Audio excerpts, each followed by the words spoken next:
ആത്മിക ശുശ്രൂഷയിൽ പങ്കെടുക്കാനും ദൈവം എനിക്ക് അവസരം തന്നിട്ടുണ്ട്. ചില വർഷങ്ങൾക്ക് ശേഷം ഇങ്ങനെ ഇവിടെ ഒരവസരം ദൈവം ലഭ്യമാക്കിയത് ഓർത്ത് ദൈവത്തിന് സ്തോത്രം ചെയ്യുന്നു. ബഹുമാന്യരായ pastor CM Mathew, pastor Thomas വൈദ്യൻ, മറ്റ് വേദിയിലും സദസ്സിലും സന്നിഹിതരായിരിക്കുന്ന അനുഗ്രഹീതരും ആദരണീയരുമായ കർത്താവിൻ്റെ ദാസന്മാർ, മാതാപിതാക്കൾ, സഹോദരി സഹോദരന്മാർ, പ്രിയപ്പെട്ട കുഞ്ഞുങ്ങളെന്ന് പറയാൻ ഒത്തിരി പേരില്ല, അനുഗ്രഹിക്കപ്പെട്ട സംഗീത ശുശ്രൂഷയ്ക്ക് നേതൃത്വം കൊടുക്കുന്ന എൻ്റെ സ്നേഹിതരും സഹപ്രവർത്തകരുമായ സ്പിരിച്വൽ വേവേഴ്സ് പ്രിയ കർത്താവിൻ്റെ ദാസൻ കൊച്ചുമോൻ, അദ്ദേഹത്തിൻ്റെ കുടുംബം, സഹപ്രവർത്തകർ, ശബ്ദ സംവിധാനം എനിക്ക് വേണ്ടി ക്രമീകരിക്കുന്ന ബ്രദർ, എല്ലാവർക്കും കർത്താവിൻ്റെ രക്ഷിതാവുമായ യേശുവിൻ്റെ വന്യപരിശുദ്ധ നാമത്തിൽ എൻ്റെ വിനീതമായ സ്നേഹവന്ദനം അറിയിക്കുന്നു. സുവിശേഷ യോഗങ്ങളുടെ സമാപന രാത്രി എന്ന നിലയിൽ കർത്താവിൻ്റെ വരവാണ് പറയേണ്ടത്. സാമാന്യ എഴുതപ്പെട്ടൊരു തത്വം നമുക്കില്ലെങ്കിലും അതാണ് അതിൻ്റെ ഒരു ഓർഡർ. എന്നാൽ ആരംഭ ദിവസം തൊട്ടേ നിങ്ങൾ കർത്താവിൻ്റെ വരവ് കേട്ടതുകൊണ്ട് ഇന്ന് രാത്രി ഞാൻ മറ്റൊരു സന്ദേശത്തിലേക്ക് നിങ്ങളുടെ ശ്രദ്ധ ക്ഷണിക്കുകയാണ്. വിശുദ്ധ യോഹന്നാൻ്റെ സുവിശേഷം 14-ാം അധ്യായം, അതിൻ്റെ 27-ാമത്തെ വാക്യം ഈ രാത്രിയിലെ ചിന്തയ്ക്ക് ആധാരമായി നമുക്ക് വായിക്കാം. വിശുദ്ധ യോഹന്നാൻ്റെ സുവിശേഷം 14-ാം അധ്യായം 27-ാമത്തെ വാക്യം. സമാധാനം ഞാൻ നിങ്ങൾക്ക് തന്നേച്ചു പോകുന്നു, എൻ്റെ സമാധാനം ഞാൻ നിങ്ങൾക്ക് തരുന്നു. ലോകം തരുന്നത് പോലെയല്ല ഞാൻ നിങ്ങൾക്ക് തരുന്നത്. വളരെ നന്ദി. നമ്മുടെ കരവും ശബ്ദവും ഉയർത്തിയ വാക്യങ്ങൾക്കായി ദൈവത്തിന് സ്തോത്രം ചെയ്യാം. ഇനി ആരും വേദപുസ്തകം വായിച്ചുകൊണ്ടിരിക്കാതെ ദയവായി എന്നെ ഒന്ന് ശ്രദ്ധിക്കുക.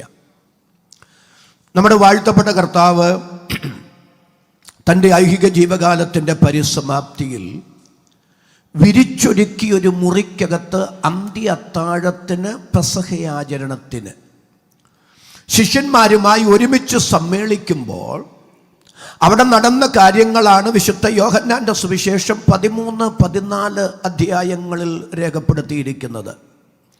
14-ാം അധ്യായത്തിൻ്റെ അവസാന ഭാഗം യേശു പറയുന്നു, എഴുന്നേൽപ്പീൻ, നാം പോകാം.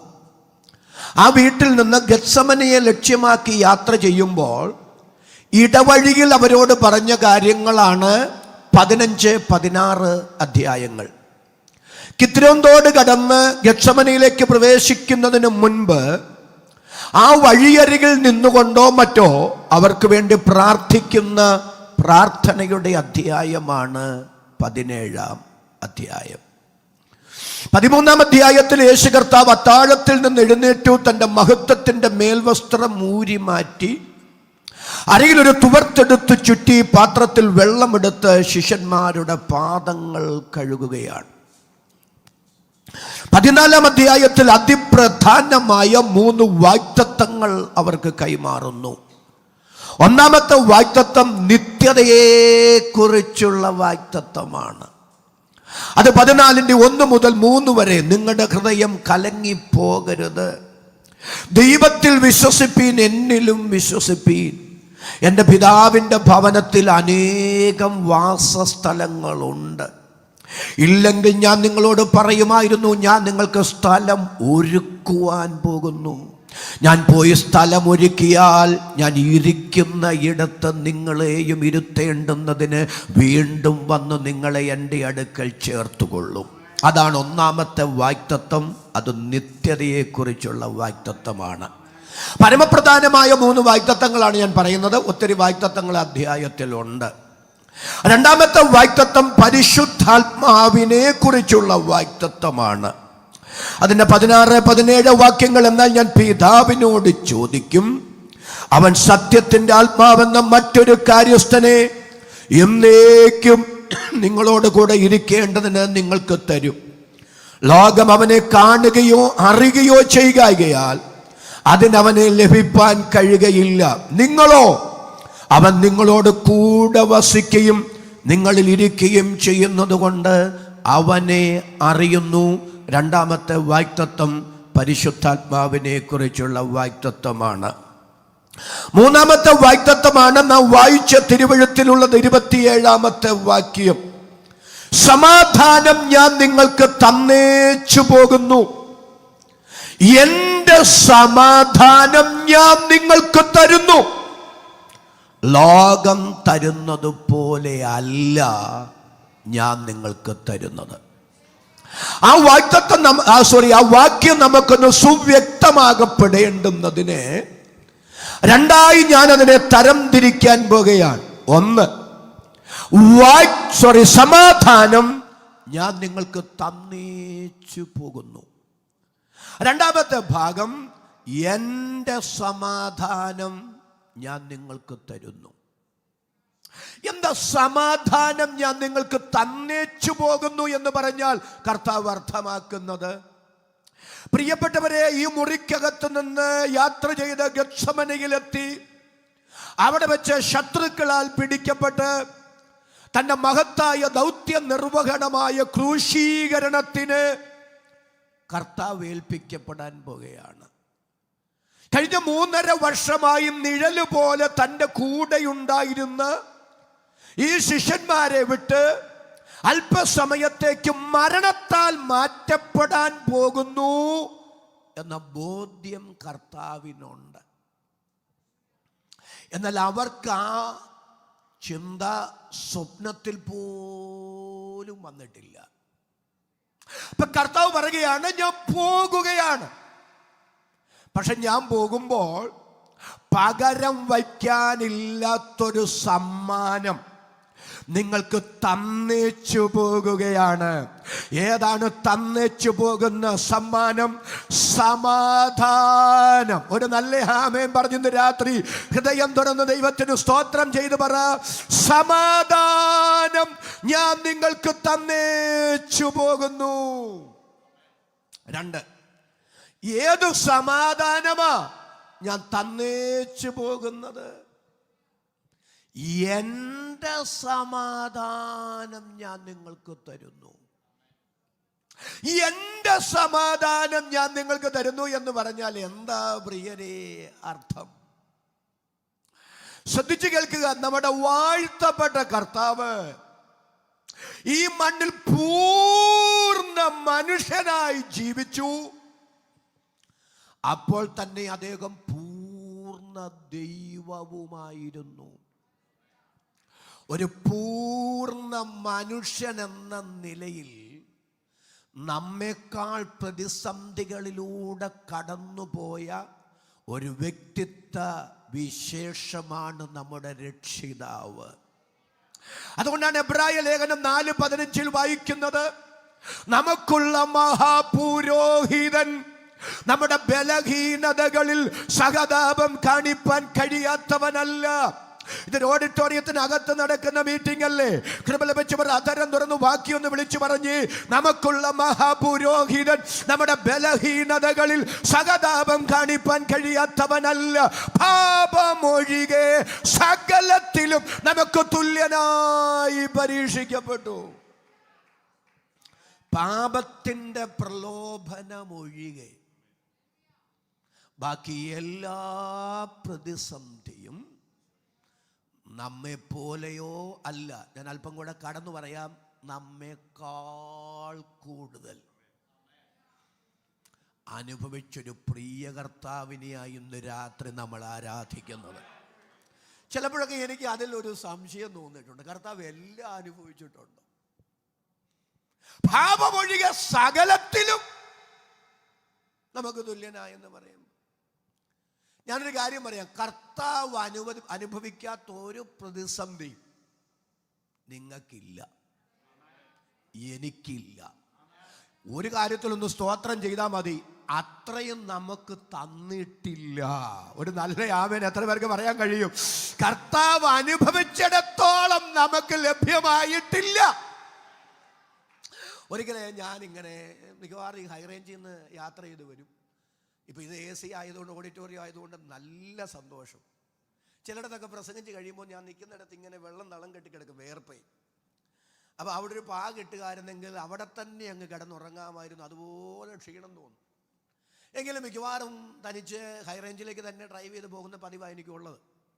അങ്ങനെ തിരിച്ചൊരു ദിവസം ഇങ്ങനെ പോകും, ഭയങ്കര ക്ഷീണമാണ്. ക്ഷീണിച്ച് ഇങ്ങനെ പോകുമ്പോൾ ഞാൻ കർത്താവിനോട് ചോദിച്ചു, കർത്താവ്, ഈ പാപം ഒഴികെ സകലത്തിലും അങ്ങ് തുല്യനായി പരീക്ഷിക്കപ്പെട്ടെന്നാണല്ലോ, ഈ മനുഷ്യന്റെ ക്ഷീണം എന്നാന്ന് അങ്ങേക്ക് അറിയാവോ?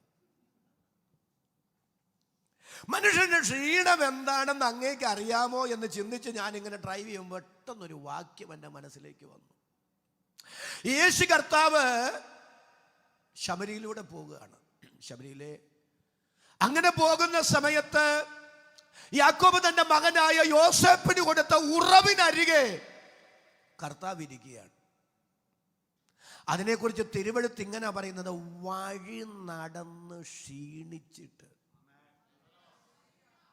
അപ്പൊ കർത്താവ് ദീർഘ ദിവസങ്ങളിലെ ശുശ്രൂഷയും ഈ യാത്രയും ഒക്കെ നിമിത്തം വഴി നടന്നു ക്ഷീണിച്ചിട്ട് വിശ്രമത്തിന് വേണ്ടി സമയം വേർതിരിക്കുമ്പോഴാണ് ശമരിയ സ്ത്രീയെ കണ്ടുമുട്ടുന്നതും അവളോട് ആ മാനസാന്തരത്തിൻ്റെ, അവളുടെ ജീവിത രഹസ്യങ്ങൾ വെളിപ്പെടുത്തുന്നതും അവളെ കർത്താവിങ്കലുള്ള വിശ്വാസത്തിലേക്ക് വരുന്നതും അത് ആ പട്ടണത്തിൻ്റെ ഉണർവിന് തന്നെ കാരണീയമായി മാറിയതും. അന്ന് പ്രിയ കർത്താവ് എന്നോട് ഇങ്ങനെ സംസാരിച്ചു, KJ തോമസ്, നിന്റെ ക്ഷീണം എനിക്കറിയാമെന്ന് മാത്രമല്ല, നിന്റെ ക്ഷീണങ്ങളും നിന്റെ ബലഹീനതകളും മനുഷ്യാത്മാക്കളുടെ രക്ഷയ്ക്കും എൻ്റെ നാമത്തിൻ്റെ മഹത്വത്തിനും കാരണീയമാക്കി മാറ്റാൻ എന്നെ കൊണ്ട് കഴിയും. കൃപ ലഭിച്ച ദൈവമക്കൾ, അഭിഷക്തന്മാർ ഒരുമിച്ചൊന്ന് സ്തോത്രം ചെയ്ത് പറ, എൻ്റെ ബലഹീനതകൾ, എൻ്റെ ക്ഷീണങ്ങൾ എൻ്റെ കർത്താവ് അറിയുന്നു എന്ന് മാത്രമല്ല, എൻ്റെ ബലഹീനതകൾ പോലും തൻ്റെ നാമത്തിൻ്റെ മഹത്വത്തിന് കാരണീയമാക്കി മാറ്റാൻ എൻ്റെ ദൈവം വിശ്വസ്തനാണ്. അതരം തുറന്നറിഞ്ഞു ദൈവത്തിന് സ്തോത്രം പറയാൻ എത്ര പേർക്ക് രാത്രി മനസ്സുണ്ട്? അപ്പൊ പാപമൊഴികെ സകലത്തിലും നമുക്ക് തുല്യനായി പരീക്ഷിക്കപ്പെട്ടു. ഇനി പ്രിയപ്പെട്ടവരെ, നമ്മുടെ പ്രതിസന്ധിയും കർത്താവിൻ്റെ പ്രതിസന്ധിയും രണ്ടും രണ്ടാണ്. അങ്ങനെ രണ്ടും രണ്ടാണെന്ന് പറയാൻ കാരണം, ഞാനും നിങ്ങളും ഒരു പ്രതിസന്ധിയിലൂടെ കടന്നു പോകുന്നത് അമ്പമ്പോ ആ പ്രതിസന്ധിയിലൂടെ പോകാൻ നമുക്ക് ആഗ്രഹമുള്ളത് കൊണ്ടല്ല, അത് പരിഹരിക്കാൻ നമുക്ക് പ്രാപ്തിയില്ലാത്തത് കൊണ്ടാണ്. അല്ലേ? നമ്മളൊരു പ്രതിസന്ധിയിലൂടെ പോകുന്നത് അറിഞ്ഞുകൊണ്ട്, എന്നാ പിന്നെ ഞാനങ്ങ് പ്രതിസന്ധിയിലൂടെ പൊക്കോളാം, അങ്ങനല്ല. ആ പ്രതിസന്ധിയിലൂടെ പോകാൻ നമുക്ക് താല്പര്യമില്ല, പക്ഷെ അത് പരിഹരിക്കാനോട്ട് നമുക്ക് പ്രാപ്തിയുമില്ല. അതുകൊണ്ട് നമ്മുടെ ഗതികേട് കൊണ്ട്, അല്പം കൂടെ കടന്നു പറഞ്ഞാൽ നമ്മുടെ നിവർത്തികേട് കൊണ്ട് നമ്മൾ അങ്ങനെ ഒരു പ്രതിസന്ധിയിലൂടെ പോകുന്നേ ഉള്ളൂ. എന്നാൽ യേശുവിൻ്റെ പ്രതിസന്ധി അങ്ങനാണോ? തൻ്റെ നിവർത്തികേട് കൊണ്ടാണോ പ്രതിസന്ധിയിലൂടെ കടന്നുപോയേ? അല്ല. തൻ്റെ മനുഷ്യത്വത്തിലെ ഏതൊരു പ്രതിസന്ധിയെയും തൻ്റെ ദൈവത്വം കൊണ്ട് കൈകാര്യം ചെയ്യാൻ പറ്റുന്നതേ ഉള്ളൂ. കാരണം താൻ പൂർണ്ണ മനുഷ്യൻ മാത്രമല്ല, പൂർണ്ണ ദൈവവും കൂടാണ്.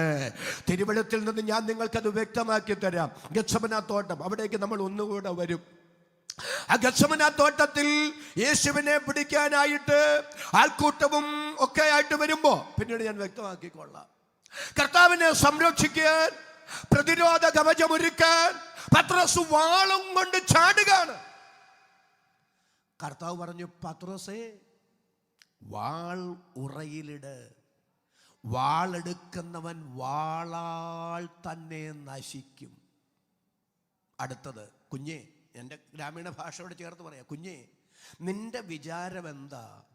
എനിക്ക് ഈ പ്രതിസന്ധിയിൽ നിന്ന് രക്ഷപ്പെടണമെന്ന് ആഗ്രഹമുണ്ടെങ്കിൽ നിന്റെ വാളിൻ്റെ പ്രയോഗം വേണമെന്നോ? നിന്റെ വക്കാലത്തൊന്നും, നിന്റെ വാളിൻ്റെ പ്രയോഗമൊന്നും ഈ പ്രതിസന്ധിയിൽ നിന്ന് രക്ഷപ്പെടണമെന്ന് ആഗ്രഹമുണ്ടെങ്കിൽ എനിക്ക് വേണ്ട.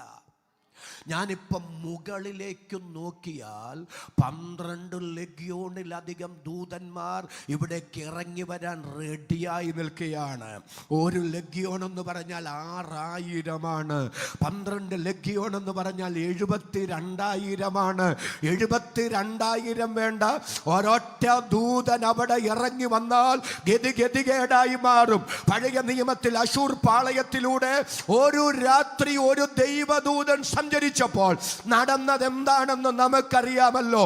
അങ്ങനാണെങ്കിൽ എൻ്റെ കർത്താവ് ആധരം കൊണ്ട് കൽപ്പിക്കേണ്ട ഒരാംഗ്യമെങ്കിലും കാണിച്ചാൽ ഇറങ്ങി വരാൻ 72,000 ദൂതന്മാർ റെഡിയായി നിൽക്കുകയാണ്. പക്ഷെ തൻ്റെ മനുഷ്യത്വത്തിലെ പ്രതിസന്ധിയെ തൻ്റെ ദൈവത്വം ഉപയോഗിച്ച് ദൂതന്മാരെ ഇറക്കി യേശു കർത്താവ് പരിഹരിച്ചില്ല. എന്തുകൊണ്ട് പരിഹരിച്ചില്ല? താൻ ഈ പ്രതിസന്ധിയിലൂടെ കടന്നു പോകണമെന്നുള്ളത് ദൈവപിതാവിൻ്റെ തിരുഹിതമാണെന്നറിഞ്ഞ് യേശു സമ്പൂർണ്ണ ദൈവഹിതത്തിന് തന്നെ വിധേയപ്പെടുത്തി കൊടുത്തു. പ്രിയരെ, ക്രിസ്തീയ ജീവിതത്തിൻ്റെ മർമ്മം ഇതാണ്. ആത്മീക ജീവിതത്തിൻ്റെ കാതലിതാണ്. നമ്മുടെ ഇഷ്ടങ്ങൾക്ക്, നമ്മുടെ താല്പര്യങ്ങൾക്ക്, നമ്മുടെ സ്വപ്ന സാക്ഷാത്കാരങ്ങൾക്ക്, നമ്മുടെ അജണ്ടകളുടെ പൂർത്തീകരണത്തിന് എൻ്റെ ഹിതത്തിലേക്ക്, എൻ്റെ ഇഷ്ടത്തിലേക്ക് ദൈവത്തെ വളയ്ക്കുകയല്ല. എന്നെക്കുറിച്ചുള്ള സമ്പൂർണ്ണ ദൈവഹിതം എന്താണെങ്കിലും അതെനിക്ക് ഇഷ്ടപ്പെട്ടാലും ഇഷ്ടപ്പെട്ടില്ലെങ്കിലും എന്നെക്കുറിച്ചുള്ള സമ്പൂർണ്ണ ദൈവഹിതത്തിന് ഞാൻ എന്നെ തന്നെ വിധേയപ്പെടുത്തി കൊടുക്കുന്നതാണ് ക്രിസ്തീയ ജീവിതത്തിന്റെ മർമ്മമെന്ന് ഇന്ന് രാത്രി ഞാൻ വിളിച്ചു പറയുമ്പോൾ എന്നോട് ചേർന്ന് ആധാരം തുറന്ന് ആ വാക്കിന് സ്തോത്രം പറയാൻ മനസ്സുള്ള എത്ര പേര് ഇതിനകത്ത് വന്നിട്ടുണ്ട്? അവർക്കായി ഞാൻ ദൈവത്തെ സ്തുതിക്കുന്നു.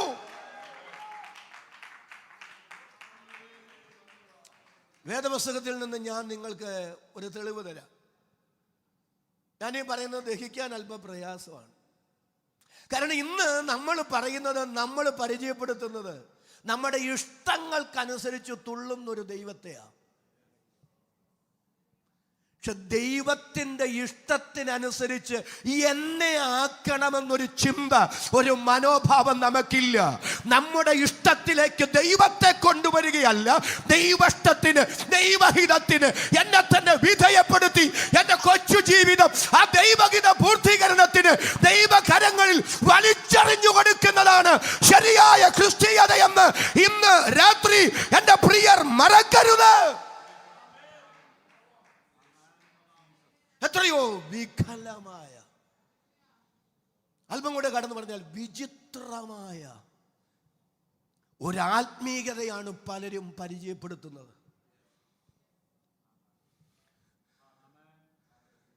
എൻ്റെ ഇഷ്ടത്തിലേക്ക് ദൈവത്തെ കൊണ്ടുവരിക എന്നതിനപ്പുറത്ത് ഇന്ന് വരെയെങ്കിലും ദൈവമേ അങ്ങയുടെ ഇഷ്ടത്തിലേക്ക് എന്നെ നയിക്കണമെന്ന്, അങ്ങയുടെ ഹിതത്തിനനുസരിച്ച് എന്നെ നടത്തണമെന്ന്, എൻ്റെ ആഗ്രഹങ്ങൾക്കനുസരിച്ചല്ല, അങ്ങയുടെ ഹിതത്തിനനുസരിച്ച് എന്നെ നടത്തണമെന്ന് ഇന്ന് രാത്രി സ്തോത്രം ചെയ്ത് അധരം തുറന്ന് ദൈവത്തോട് പറയാൻ മനസ്സുള്ള എത്ര പേര് ഇവിടെ വന്നിട്ടുണ്ട്? അവരെ കരമടിച്ചൊരു 30 സെക്കൻഡ് ഈ രാത്രി ദൈവത്തിന് സ്തോത്രം ചെയ്യാം. എൻ്റെ ഇഷ്ടങ്ങൾക്കപ്പുറത്ത്, എൻ്റെ താല്പര്യങ്ങൾക്കപ്പുറത്ത്, എൻ്റെ അജണ്ടകൾക്കപ്പുറത്ത്, എൻ്റെ സ്വപ്നങ്ങൾക്കപ്പുറത്ത് ദൈവഹിതം എന്നിലൂടെ നിറവേറപ്പെടട്ടെ. ആ ദൈവഹിതത്തിന് എന്നെ ഏൽപ്പിച്ചു തരികയാണ്. ഉദാഹരണം ഞാൻ വേദോസിന് പറഞ്ഞു. അബ്രഹാമും തന്റെ മകനായ ഇസ്ഹാക്കും ഞാൻ കാണിക്കുന്നിടത്ത് നീ സ്നേഹിക്കുന്ന നിന്റെ ഏകജാതനായ മകൻ ഇസ്ഹാക്കിനെ തന്നെ ഹോമയാഗം കഴിക്കണം. ഹോമയാഗവേദി തേടി അപ്പനും മോനും കൂടെ കഴുതയും ബാല്യക്കാരുമായിട്ടൊക്കെ നടന്നു പോവുക. 3-ാം ദിവസം ആ യാഗഭൂമി ദൈവം കാണിച്ചു കൊടുത്തു. ഇസ്ഹാക്ക് ചുമലിൽ വിറകുമായി ആ മല കയറുമ്പോൾ അപ്പനോട് ചോദിക്കുന്നൊരു ചോദ്യം, അപ്പ തീയുണ്ട്, വിറകുണ്ട്, പക്ഷെ ഒരു കുഴപ്പമുണ്ട്, പ്രധാനപ്പെട്ട കാര്യമില്ല. ഹോമയാഗത്തിനുള്ള ആട്ടിൻകുട്ടി എവിടെ? അപ്പൻ്റെ മറുപടി, മകനെ, യഹോവ തനിക്ക് ഹോമയാഗത്തിനൊരു ആട്ടിൻകുട്ടിയെ കരുതിക്കൊള്ളും. നമ്മൾ പറയുന്നത് അതൊരു വിശ്വാസത്തിൻ്റെ പദമാണെന്നാ. ഞാനതിനെ എതിർക്കുന്നില്ല. പക്ഷെ അതിനൊരു മറുവശമുണ്ട്. ചുമലിൽ ചുമടുമായി ആ മകൻ കയറ്റം കയറുക. ആ കയറ്റം കയറുമ്പം നീയാണ് യാഗവസ്തു എന്ന് പറഞ്ഞാൽ മകൻ മാനസികമായി തകരും. മകൻ ഈ വിങ്ങുന്ന ചിന്തയുമായി മോറിയാമല കയറുന്നത് കാണാൻ അപ്പൻ്റെ മനസ്സിന് ത്രാണിയില്ലാത്തത് കൊണ്ട് അബ്രഹാം പറയുന്നൊരു പരിഹാരമാർഗമാണ് യഹോവ കരുതുമെന്നുള്ള പദം. നിങ്ങൾ അബ്രഹാമിനെ പുറമേ നോക്കിക്ക്, ഒരു കുഴപ്പവും ഇല്ല. പക്ഷെ ഇസഹാക്കിലാണ് സകല ഭാരവും ഇരിക്കുന്നത്. ലോകത്തിലുള്ള മനുഷ്യരെ പുറമേ നോക്കിയിട്ട് പറയും, ജീവിക്കുകയാണെങ്കിൽ ഇങ്ങേരെ പോലെ ജീവിക്കണം, ഇട്ടുമൂടാ സ്വത്ത്, ദാസന്മാര്, അനുസരിക്കുന്ന മോനെ സ്നേഹിക്കുന്ന ഭാര്യ, എന്നാ കുഴപ്പം? ലോകത്തിലുള്ളവർ പുറമേ ഉള്ളവർ നോക്കുമ്പോൾ പറയുന്നത് എന്നാ കുഴപ്പം? പക്ഷെ ലോകത്തിൽ ആർക്കും കാണാൻ കഴിയാത്തതും കൂടെ നടക്കുന്ന മകനോടോ വീട്ടിലുള്ള ജീവിത പങ്കാളിയായ സാറായോടോ കൂടെ ഇതുവരെ നടന്നു വന്ന ദാസന്മാരോട് പോലുമോ പറയാൻ കഴിയാത്തൊരു സ്വകാര്യ ദുഃഖം ആ മനുഷ്യന്റെ അകത്തുണ്ട്. അതറിയാവുന്നത് സ്വർഗത്തിലെ ദൈവത്തിനു മാത്രമാണ്. ഇന്ന് രാത്രി ഈ യോഗത്തിൽ കടന്നു വന്നിട്ടുള്ള ആരെങ്കിലും ആരോടും തുറന്നു പറയാൻ കഴിയാത്ത സ്വകാര്യ വ്യഥകളുമായി നൊമ്പരങ്ങളുമായി ഇതിനകത്ത് വന്നിട്ടുണ്ടെങ്കിൽ നിന്റെ നൊമ്പരങ്ങൾ, നിന്റെ സങ്കടങ്ങൾ അറിയുക മാത്രമല്ല, അതിന് പരിഹാരം വരുത്താൻ അധികാരമുള്ളൊരു ദൈവത്തെ ഈ രാത്രി ഞാൻ പരിചയപ്പെടുത്തുന്നു. ആ നാമമാണ് നസ്രയനായ യേശു. അതരം തുറന്നു സ്തോത്രം പറയാൻ ഈ രാത്രി എത്ര പേർക്ക് മനസ്സുണ്ട്? ഈ രാത്രി പരിശുദ്ധാത്മാവ് ചിലരോട് പറയുന്നു, പുറമേ നോക്കിയ നല്ല വസ്ത്രധാരണ, വന്ന വാഹനം നല്ലതാ,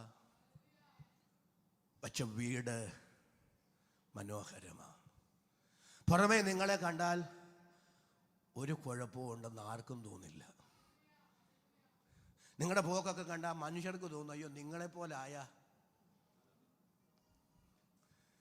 പക്ഷെ ലോകത്തിൽ ആരോടും പറയാൻ കഴിയാത്ത സ്വകാര്യ ദുഃഖങ്ങളും വ്യഥകളുമായി ഇന്ന് രാത്രി ഇവിടെ വന്നിട്ടുള്ള ആരെങ്കിലും ഉണ്ടെങ്കിൽ പരിശുദ്ധാത്മാവ് എന്നോട് പറയുന്നു, കാനാവിലെ കല്യാണ വീട് പുറമേ മൂടിയുള്ളതാണ്.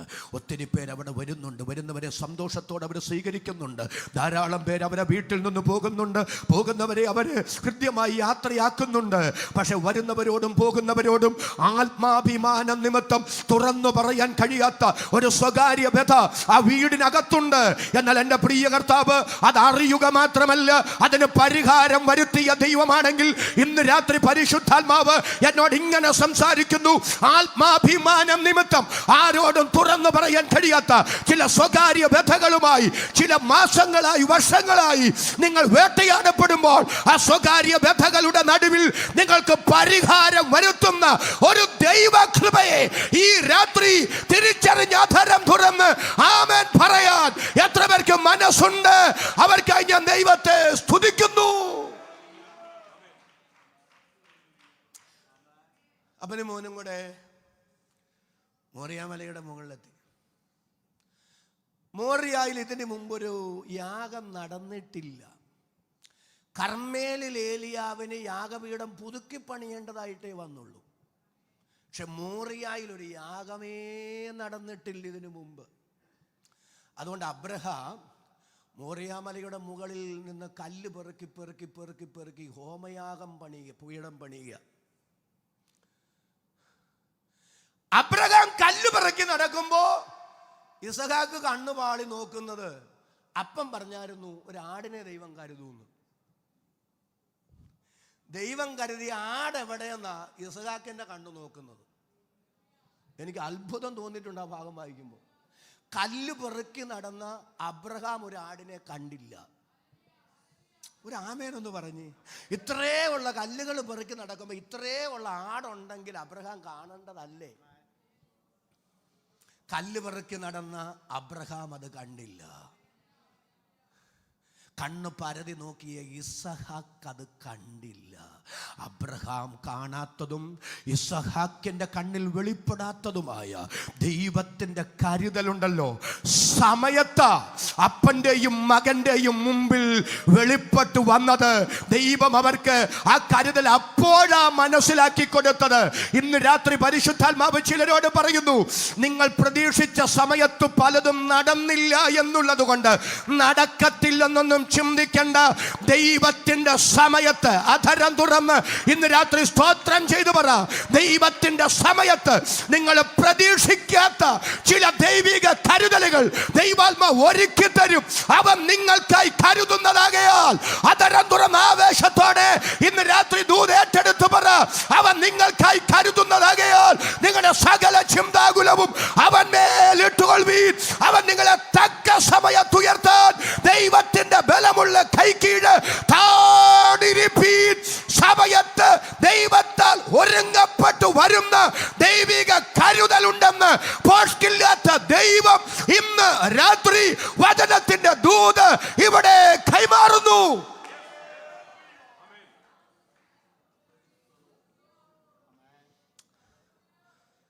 പക്ഷെ യാഗപീഠത്തിന്റെ ആടിനെ അങ്ങ് വിട്ടേര് കേട്ടോ. യാഗപീഠത്തിന്റെ മണി പൂർത്തീകൃതമായപ്പോ ഇനി അപ്പൻ ആ സത്യം മറച്ചു വെക്കാൻ പറ്റില്ല. മോന്റെ അടുത്ത് വന്ന് പറയുന്ന രംഗം നോടത്തെ, കുഞ്ഞെ നീ തന്നെയാ യാഗവസ്തു, നീ തന്നെയാ യാഗവസ്തു എന്ന് അപ്പൻ മകനോട് പറഞ്ഞ സമയത്ത് ഇസഹാക്കിന്റെ സ്ഥാനത്ത് വേറെ ആരാണേലും കുതറി ഓടിയേനെ. ഒരാമേനെന്ന് പറഞ്ഞു. കാരണം ചില മണിക്കൂറുകൾക്ക് പിറകിൽ വരെ അപ്പൻ എന്നാ പറഞ്ഞേ, യഹോവ തനിക്ക് ഹോമയാഗത്തിനൊരാട്ടിൻകുട്ടിയെ കരുതുന്നു. ഇത്രയും നേരം ദൈവം കരുതും ദൈവം കരുതും ദൈവം കരുതും എന്ന് പറഞ്ഞു. അങ്ങനെ പറയാതെ നീ തന്നെ ആ ഹോമയാഗ വസ്തു എന്ന് നേരത്തെ പറഞ്ഞിരുന്നെങ്കിൽ മനസ്സുകൊണ്ടൊന്ന് തയ്യാറായേനെ. ഒരാമയും പറഞ്ഞൊന്ന് വന്നേ. പക്ഷെ ഇതുവരെ ദൈവം കരുതുമെന്ന് പറഞ്ഞിട്ട് ഇപ്പം നീ തന്നെയാന്ന് പറയണമെങ്കിൽ അപ്പൻ എന്തോ കുഴപ്പമുണ്ട്. ഒരാമേനെന്ന് പറഞ്ഞു. ഇസഹാക്കിന് വേണമെങ്കിൽ കുതറി ഓടായിരുന്നേ. അന്ന് ഏകദേശം ഒരു 32 വയസ്സിനും 35 വയസ്സിനും ഇടയ്ക്ക് പ്രായം ഇസഹാക്കിനുണ്ട്. കാരണം സാറായുടെ മരണം 23-ാം അധ്യായത്തിലാണ് രേഖപ്പെടുത്തിയിരിക്കുന്നത്. സാറാ മരിക്കുമ്പോൾ സാറായിക്ക് 127 വയസ്സ്. സാറായുടെ 90-ാമത്തെ വയസ്സിലുള്ള മകനാ ഇസഹാക്ക്. അങ്ങനെയാണെങ്കിൽ സാറാ മരിക്കുമ്പോൾ ഇസഹാക്കിന്റെ പ്രായം 37. 22-ാം അധ്യായത്തിനും 23-ാം അധ്യായത്തിനും ഇടയ്ക്ക് ഒരു 3-4 കൊല്ലത്തിൻ്റെ ഇടവേള ഇട്ടാലും കുറഞ്ഞത് ഇസഹാക്കിന് 32-33 വയസ്സ് പ്രായമുണ്ട്. ഒരാമേനെന്ന് പറഞ്ഞ്.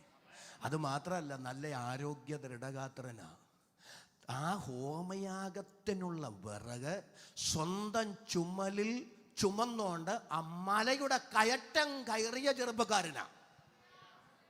ഒരു നല്ല ആമയും പറ. അത്ര മല കയറുന്നത് ചുമലും ചുമന്നോണ്ടാ.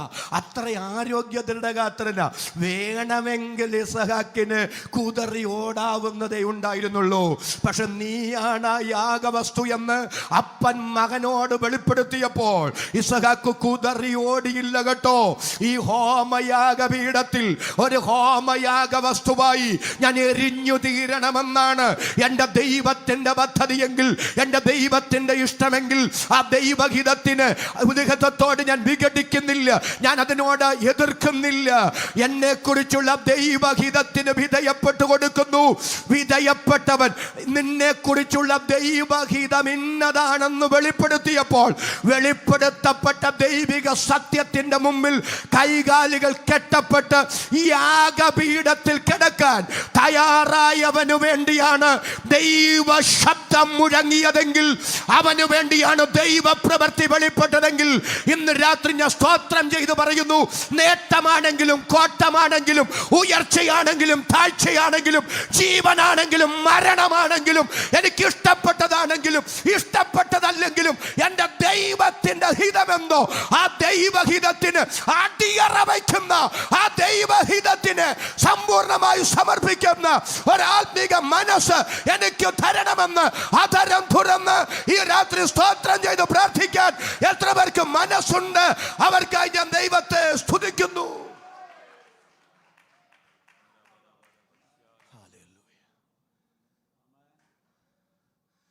താനാ പ്രതിസന്ധിയിലൂടെ കടന്നു പോകണമെന്നുള്ളത് ദൈവപിതാവിൻ്റെ തിരുഹിതമാണെന്നറിഞ്ഞ യേശു ആ ദൈവഹിതത്തിന് വിധേയപ്പെട്ടു കൊടുത്തു. ഇന്ന് രാത്രി ഒരു കാര്യം ഞാൻ സ്തോത്രം ചെയ്ത് പറഞ്ഞോട്ടെ, ദൈവം അനുവദിക്കാത്തതും ദൈവം തൻ്റെ ഹിതത്തിൽ അനുവദിക്കാത്ത ഒരു പ്രതിസന്ധിയും നമുക്കില്ല. പെറുപെറുപ്പില്ലാതെ ഇന്ന് രാത്രി സ്തോത്രം ചെയ്ത് പറ. ഒത്തിരി ചോദ്യങ്ങൾ നമ്മുടെ മനസ്സിൽ വന്നു കാണും.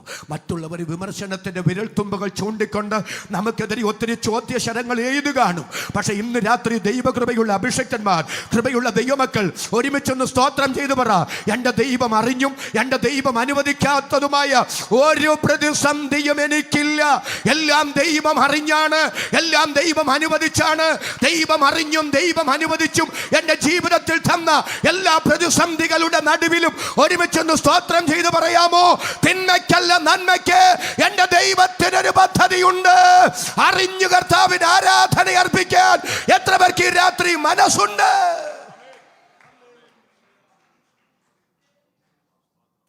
ഞാനത് വെറുതെ പറയല്ല. തിരുവഴുത്തിൽ എന്നെ ഏറ്റവും സന്തോഷഭരിതനാക്കുന്ന ഒരു വാക്യമുണ്ട്. ദൈവം അറിയാതെ ഒരാമേൻ എന്ന് പറയാം. നമ്മുടെ തലയിലെ ദൈവം അറിയാതെ നമ്മുടെ തലയിലെ മുടി പോലും പൊഴിഞ്ഞു പോകുന്ന അർത്ഥം എന്താ? മുടിയെല്ലാം പൊഴിഞ്ഞു പോകുന്നത് ദൈവം എണ്ണി കാണും. ഉദാഹരണം പറയുമ്പോൾ നിങ്ങൾക്ക് മനസ്സിലാവും. ഈ ചില വീടുകളിലൊക്കെ നമ്മൾ സ്റ്റേ ചെയ്യുമ്പോഴേ നല്ല ഫോട്ടോയാണേ. ആ ഫോട്ടോ നോക്കിയിട്ട് വീട്ടിലെ അച്ഛൻ പറയും, പാസ്റ്ററെ ഒന്ന് നോക്കി ആ ഫോട്ടോയിലേക്ക്, അതാരാണെന്നൊന്ന് പറയാമോ? നമ്മൾ ഒത്തിരി നേരം സൂക്ഷിച്ചൊക്കെ നോക്കിയിട്ടും പിടി കിട്ടുകയില്ല. അപ്പോൾ പറയും, പൊന്നച്ച അങ്ങോട്ട് മനസ്സിലാകുന്നില്ല, ഒരു പരിചയം തോന്നുന്നില്ല. ഉടനെ അദ്ദേഹം ഒരു കുസൃതിച്ചിരിയൊക്കെ പാസ്സാക്കി പറയും, അത് ഞാൻ തന്നെ, അതെൻ്റെ നല്ല പ്രായത്തിൽ എമ്പടി മുടി ഉണ്ടായിരുന്നപ്പോൾ എടുത്ത ഫോട്ടോയാ. ഇപ്പം എൻ്റെ മുടിയൊക്കെ പോയതുകൊണ്ട് പാസ്സൊക്കെ പ്രായം തോന്നിക്കുന്നത് കൊണ്ട് മനസ്സിലാകാതിരുന്ന. അപ്പോൾ ഈ മുടി പോയ ദുഃഖം പണ്ടത്തെ ഫോട്ടോ കണ്ട് മറക്കുന്നവരുണ്ട്. അപ്പൊ ദൈവം അറിയാതെ നമ്മുടെ തലയിലെ ഒരു മുടി പോലും പൊഴിഞ്ഞു പോകുന്നില്ലെന്ന് പറഞ്ഞാൽ ആശയം എന്താ? ഇപ്പൊ സ്റ്റേജിലിരിക്കുന്ന എല്ലാവരെയും ഒന്ന് നോക്കിയിട്ട് ഏകദേശമൊക്കെ മുടി തീർന്നവരുണ്ട്, പതിയെ പതിയെ തീർന്നുകൊണ്ടിരിക്കുന്നവരുണ്ട്, അല്ലേ? സദസ്സിലേക്ക് നോക്കിയാൽ അപ്പൊ ദൈവം അറിയാതെ തലയിലെ മുടി പൊഴിഞ്ഞു പോകുന്ന അർത്ഥം എന്താ? മുടിയല്ല ഇവിടുത്തെ വിഷയം.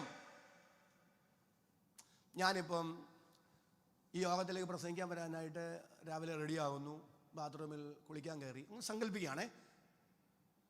അപ്പം ഞാൻ ആ ബാത്റൂമിൽ നിന്ന് നിലവിളിച്ചുകൊണ്ട് എൻ്റെ ഭാര്യയുടെ പേര് വിളിക്കുക, ബീനായേ ഓടി വരണേ. ഞാൻ ഈ പിള്ളേർ കരയുന്ന പോലെ അവിടെ നിന്ന് നിലവിളിച്ചിട്ട് ഓടി വരണേ എന്ന് പറഞ്ഞു ചോദിക്കും. ആൾ ചോദിക്കും, എന്നാ പറ്റിയൊന്നു? 2-3 മുടി ഒഴിഞ്ഞു പോയേ. എൻ്റെ 2-3 മുടി ഒഴിഞ്ഞു പോയേന്നും പറഞ്ഞ് ഞാൻ കുഞ്ഞുങ്ങളെ പോലെ നിലവിളിച്ചാൽ സത്യം പറയുക, ഡയറി എടുത്തിട്ട് ഇന്നത്തെ ഡേറ്റ് നോക്കിയിട്ട് ആ ഫോൺ നമ്പറിൽ അവൾ പാസ്റ്ററെ വിളിക്കും. എന്നിട്ട് പറയും, പാസ്റ്ററെ സോറിയേ, ദൈവനാമത്തിൽ ക്ഷമിക്കണേ, KJ തോമസ് പാസ്റ്റർ എന്ന് പ്രസംഗിക്കാൻ വരികയില്ല. അപ്പം ഇവിടുന്ന് ചോദിച്ചു, അതെന്തോ കുഴപ്പം, അതെന്താ ഇപ്പം? അപ്പം അദ്ദേഹത്തിന് നല്ല സുഖമില്ല. സുഖക്കേട് എന്നാന്ന് അവൾ പറയുകയില്ല. പക്ഷെ ഒരു കാര്യം മനസ്സിലായി, ഇന്നെങ്ങേരെ പ്രസംഗിക്കാൻ വിട്ടാൽ പിന്നെ വേറെങ്ങും പ്രസംഗിക്കേണ്ടി വരികയില്ല. അപ്പൊ എൻ്റെ 2-3 മുടി, നമ്മൾ ആരും 2-3 മുടി പൊഴിഞ്ഞു പോകുന്നെന്ന് പറഞ്ഞ് നിലവിളിക്കില്ല. എന്തുകൊണ്ട് നിലവിളിക്കില്ല?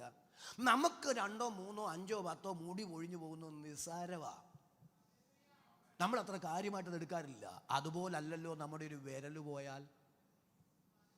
ഒരു നല്ല ആമേൻ എന്ന് പറഞ്ഞ്. അപ്പൊ ദൈവം അറിയാതെ നമ്മുടെ തലയിലെ മുടി പൊഴിഞ്ഞു പോകുന്നില്ലെന്ന് പറഞ്ഞ അർത്ഥം എന്നാണെന്നറിയാമോ? നിസ്സാരമെന്ന് ചിന്തിക്കുന്ന നിന്റെ കാര്യത്തിൽ പോലും എൻ്റെ ദൈവത്തിനൊരു ശ്രദ്ധയുണ്ടെന്നാണ്. അതരം തുറന്നൊരു ആമേൻ പറഞ്ഞു പറ. നമുക്ക് നിസ്സാരമെന്ന് നാം ചിന്തിക്കുന്ന കാര്യത്തിൽ എൻ്റെ ദൈവം ശ്രദ്ധാലുവാണെങ്കിൽ നമ്മുടെ ഗൗരവമായ വിഷയങ്ങളെ എത്ര നന്നായി ശ്രദ്ധിക്കുന്ന, എത്ര നന്നായി മനസ്സിലാക്കുന്ന ഒരു നല്ല കർത്താവാ നമുക്കുള്ളത്. ഇന്ന് രാത്രി നിരാശ മറന്ന് അവിശ്വാസത്തെ കുടിയിറക്കി വിട്ടിട്ട് ആ നല്ല കർത്താവിന് എൻ്റെ ദൈവം അറിയാതെയും എൻ്റെ ദൈവം അനുവദിക്കാതെയും എൻ്റെ ജീവിതത്തിൽ ഒന്നും സംഭവിക്കുന്നില്ലെന്ന് അതരം തുറന്ന് സ്തോത്രം ചെയ്തു പറയാൻ മനസ്സുള്ള എത്ര പേര് ഇവിടെ വന്നിട്ടുണ്ട്? അവർക്കായി ഞാൻ ദൈവത്തെ സ്തുതിക്കുന്നു. അപ്പൊ സമ്പൂർണ്ണ ദൈവഹിതത്തിന് വിധേയപ്പെട്ട് ഒരു മനുഷ്യനെന്ന നിലയിൽ കർത്താവ് ജീവിക്കുമ്പോൾ തൻ്റെ പ്രതിസന്ധികളിൽ തനിക്കും സമാധാനം വേണമായിരുന്നു. ഒരാമേനൊന്ന് പറയാവോ? എൻ്റെ സമാധാനം ഞാൻ നിങ്ങൾക്ക് തരുന്നു എന്ന് പറഞ്ഞാൽ ആശയം അന്തരീക്ഷത്തിൽ നിന്ന് പൂവെടുത്തു കൊടുക്കുന്നത് പോലെ ഇല്ലാത്തതെന്തോ എടുത്തു കൊടുത്ത് താൻ ആരൊക്കെയോ ആണെന്ന് ചിലര് അനുയായികൾക്ക് ബോധ്യപ്പെടുത്തി കൊടുക്കുന്നത് പോലെ ഇല്ലാത്തതെന്തോ തരുന്ന നല്ല കർത്താവ് പറയുന്നത്, എൻ്റെ പ്രതിസന്ധിയുടെ നടുവിൽ ഞാൻ അനുഭവിച്ച, ഒന്ന് സ്തോത്രം ചെയ്ത് പറഞ്ഞ്, എൻ്റെ സമാധാനം ഞാൻ നിങ്ങൾക്ക് തരികയാണ്. ആ സമാധാനമാണ് ഞാൻ നിങ്ങൾക്ക് തന്നേച്ചു പോകുന്നത്. അതാണ് ക്രിസ്തീയ സമാധാനം. കർത്താവ് അനുഭവിച്ച സമാധാനം നമുക്ക് അനുഭവിക്കാൻ പറ്റുമോ? ആ സമാധാനം അനുഭവിക്കണമെങ്കിൽ എന്ത് ചെയ്യണം? ഇതാണ് ഓടിച്ച് പറയാൻ ആഗ്രഹിക്കുന്നത്. കർത്താവ് അനുഭവിച്ച സമാധാനം ഞാൻ ഒന്ന് രണ്ട് രംഗങ്ങൾ നിങ്ങളുടെ മനസ്സിലേക്ക് തരാം. യേശു കർത്താവും ശിഷ്യന്മാരും കൂടെ അക്കരയ്ക്കൊരു യാത്ര ചെയ്യുകയാണ്. കർത്താവ് പടകിൻ്റെ അമരത്ത് തല വെച്ചുറങ്ങുന്നു. ആദ്യമൊക്കെ ഒരു കുഴപ്പമില്ലാത്ത യാത്ര. പക്ഷെ അല്പദൂരം മുന്നോട്ട് പോയപ്പോൾ കാറ്റ് വീശി അടിക്കാൻ തുടങ്ങി. തിര തള്ളി കയറുന്നു. ആ പടക് മുങ്ങിക്കൊണ്ടിരിക്കുകയാണ്. ശിഷ്യന്മാരെന്തോ നല്ല മനുഷ്യരാ. അവർ വിചാരിച്ച് എത്ര ദിവസങ്ങളായി കർത്താവ് ഒന്ന് നന്നായി ഉറങ്ങിയിട്ട്, അതുകൊണ്ട് ഈശോ മിശിഹ ഉറങ്ങിക്കൊള്ളട്ടെ, ഈ പ്രതിസന്ധിയെ ഞങ്ങൾക്ക് പരിഹരിക്കാൻ പറ്റും. കാരണം ഇവരിൽ മഹാഭൂരിപക്ഷവും മത്സ്യബന്ധന പശ്ചാത്തലത്തിൽ നിന്ന് ശിഷ്യത്വത്തിലേക്ക് വന്നിട്ടുള്ളവരാ. ഇന്നലകളിൽ അവരുടെ തൊഴിലിനോടുള്ള ബന്ധത്തിൽ ഇതുപോലെ ഒട്ടനവധി പ്രതിസന്ധികളെ അവർ അഭിമുഖീകരിച്ചിട്ടുണ്ട്. അതിനെയൊക്കെ അവർ പരിഹരിച്ചിട്ടുമുണ്ട്. അപ്പൊ ഈ പ്രതിസന്ധി പരിഹരിക്കാൻ ഇന്നലെയുടെ പരിചയം കൈമുതലായിട്ടുണ്ട്. 2, ഇന്ന് ഈ പ്രതിസന്ധി പരിഹരിക്കാൻ അവരശ്രാന്ത പരിശ്രമം നടത്തുന്നുമുണ്ട്. പക്ഷെ ചില സമയങ്ങൾ കഴിഞ്ഞപ്പോഴാണ് മനസ്സിലാകുന്നത്, ഇന്നലെയുടെ പരിചയം കൊണ്ടും ഇന്നിൻ്റെ പരിശ്രമം കൊണ്ടും ഈ വിഷയം പരിഹരിക്കപ്പെടില്ല. ഇതിൽ സർവശക്തൻ ഇടപെട്ടേ പറ്റൂ. ഇന്ന് രാത്രി ഒത്തിരി ചില പ്രതിസന്ധികളിൽ നിന്ന് പുറത്തു വരാൻ പരിശ്രമിച്ച് പരാജയപ്പെട്ടവരെ, പരിശ്രമങ്ങൾ വിഫലമായവരെ, ഇനി എന്തു ചെയ്യണമെന്നറിയാൻ കഴിയാതെ നെടുവീർപ്പിടുന്നവരെ പരിശുദ്ധാത്മാവ് വിളിച്ചു പറയുന്നു, ഈ യഹോവയാൽ സംഭവിച്ചു, മനുഷ്യരുടെ ദൃഷ്ടി ആശ്ചര്യവുമായിരിക്കുന്നു എന്ന് തുള്ളിച്ചാടി സ്തോത്രം ചെയ്ത് പറയത്തക്ക നിലയിൽ ചില പ്രതിസന്ധികളിൽ നിന്ന് ദൈവം നിങ്ങളെ പുറത്തു കൊണ്ടുവരുന്ന ഒരു ദൈവ പദ്ധതി ഉണ്ടെന്ന് പോഷ്കില്ലാത്ത ദൈവം തന്റെ വചനത്തിന്റെ ദൂത് ഇതിനകത്ത് കൈമാറുമ്പോൾ അതരം തുറന്ന് ദൈവത്തിന് നന്ദി പറയാൻ എത്ര പേർക്ക് മനസ്സുണ്ട്?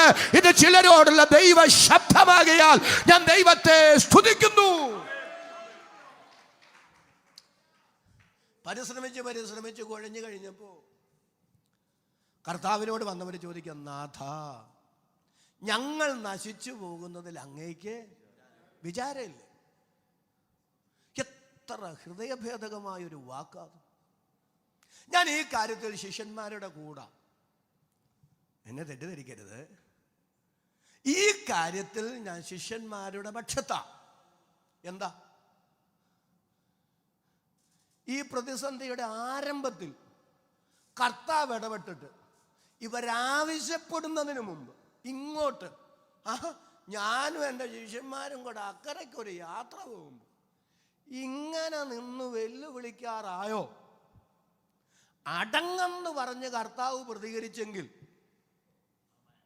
കർത്താവിന് വിചാരം ഉണ്ടെന്ന് നമുക്ക് പറയാമായിരുന്നു. ഒരു നല്ല ആമേനെന്ന് പറയാം. ആ സാഹചര്യത്തിൽ അവരങ്ങനെ പറയുന്നതിൽ അവരുടെ ഭാഗത്ത് ന്യായം ഉണ്ടെന്നാണ് ഞാൻ ഈ പറഞ്ഞേ. ഒരു വേളയെങ്കിലും അങ്ങനെ ചിന്തിക്കാത്ത ആരെങ്കിലും ഇവിടെ ഉണ്ടെങ്കിൽ നിങ്ങൾ മനുഷ്യരല്ല, നിങ്ങൾ ദൂതരാ. ചില പ്രതിസന്ധികളിലൊക്കെ ദൈവം ഇടപെടുമെന്ന് പ്രതീക്ഷിച്ച് കാത്തിരുന്ന് ഉപവസിച്ചും കരഞ്ഞും പ്രാർത്ഥിച്ചു. പ്രതീക്ഷിച്ചതുപോലൊരു ദൈവിക ഇടപെടൽ ഉണ്ടാകാതെ വന്നപ്പോഴൊക്കെ ദൈവം പോലും കൈവിട്ടോ, ദൈവവും മറന്നോ എന്നൊക്കെ ചിന്തിച്ചിട്ടില്ലേ? സങ്കീർത്തനക്കാരൻ പറയുന്നത് പോലെ യഹോവേ നീ ദൂരത്തു നിൽക്കുന്നതെന്ത് എന്നൊക്കെ നമ്മളും ചോദിച്ചിട്ടില്ലേ പ്രിയരേ? നമ്മുടെ അകത്തും സംശയങ്ങൾ ഉണ്ടായിട്ടില്ലേ പ്രിയരേ? ഇന്ന് രാത്രി ഞാൻ സ്തോത്രം ചെയ്ത് പറയാം, ദൈവം ചില വിഷയങ്ങളിൽ ഇടപെടാൻ അല്പം വൈകി എന്ന് വന്നാലും നിരാശയൊന്നും ഉണ്ടാകല്ല് കേട്ടോ, അവിശ്വാസമൊന്നും ഉണ്ടാകല്ല് കേട്ടോ. അതിൻ്റെ പിറകിലും ദൈവത്തിനൊരു പദ്ധതി ഉണ്ടെന്നോർത്ത് ഇന്ന് രാത്രി അധരം തുറന്ന് ദൈവത്തിന് സ്തോത്രം പറയാൻ എത്ര പേർക്ക് മനസ്സുണ്ട്? അവിശ്വാസം നമ്മുടെ ഹൃദയത്തിനകത്ത് കയറരുത്, പിശാചിന് ഇടം കൊടുക്കരുത്. അപ്പൊ ഇവരുടെ ചോദ്യം, നാഥാ ഞങ്ങൾ നശിച്ചു പോകുന്നതിൽ അങ്ങേക്ക് വിചാരം? ഈ പ്രതിസന്ധിയിൽ നിന്ന് രക്ഷപ്പെടാൻ കൈമൈ മറന്ന് ഞങ്ങൾ ഇതുപോലെ കിണഞ്ഞു പരിശ്രമിച്ചിട്ട് ഇതൊന്നും അറിയാത്തതുപോലെ ഇങ്ങനെ ഉറങ്ങണമെങ്കിൽ ഒരു വിചാരമില്ലേ അങ്ങേക്ക്? എന്റെ ചോദ്യം, കർത്താവിന് വിചാരമുണ്ടോ? കർത്താവ് എവിടെ തലവെച്ചെന്ന? അമരത്ത് തലവെച്ചെന്ന. അതെന്തിനാ ഈ ബോധപൂർവ അമരത്തങ്ങ് തലവെച്ച്?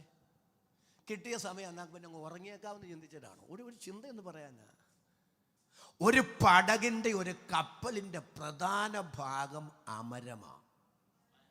യാക്കോബ് അപ്പോസ്തലൻ പറയുന്നു, കപ്പൽ എത്ര വലുതാണെങ്കിലും കൊടുങ്കാറ്റ് കൊണ്ട് ഓടുന്നതാണെങ്കിലും അമരക്കാരൻ ചെറിയ ചുക്കാൻ കൊണ്ട് തനിക്ക് ബോധിച്ച ദിക്കിലേക്ക് അതിനെ തിരിക്കുന്നു.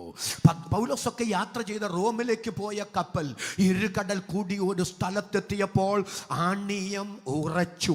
തിരയുടെ കേമത്താൽ അമരം തകർന്നു, കപ്പലുടഞ്ഞു. അപ്പൊ അമരം തകർന്നാൽ ഒരു കപ്പലിനും നിലനിൽപ്പില്ല, ഒരു പടകിനും നിലനിൽപ്പില്ല. അങ്ങനെയാണെങ്കിൽ കർത്താവ് അമരത്ത് തലവെച്ചെന്ന് പറഞ്ഞാൽ അർത്ഥം എന്താ? ശിഷ്യന്മാരെ, ഈ പ്രതിസന്ധി നിങ്ങൾക്ക് ആകസ്മികം, പക്ഷേ ഇത് ലക്ഷ്യസ്ഥാനത്തെത്തുന്നതിന് മുമ്പ് ഇതിനെ തകർത്ത് കളയാൻ, ഇതിനെതിരെ കാറ്റ് വീശി അടിക്കുമെന്ന്, തിര തള്ളി കയറുമെന്ന് എനിക്കറിയാം. പക്ഷേ എത്ര തിര തള്ളി കയറിയാലും എത്ര കാറ്റ് വീശി അടിച്ചാലും ഈ പടകിനൊരു കേടും വരാതെ സൂക്ഷിക്കാൻ ഇതിന്റെ അമരത്തിന്റെ തലയുണ്ട്. ഇന്ന് രാത്രി പിറകോട്ടിറങ്ങി അഭിഷക്തന്മാരെ, ദൈവമക്കളെ ഒന്ന് ചിന്തിച്ചേ. എത്ര തിരകൾ തള്ളി കയറിയതാ, എത്ര കാറ്റുകൾ വീശി അടിച്ചതാ.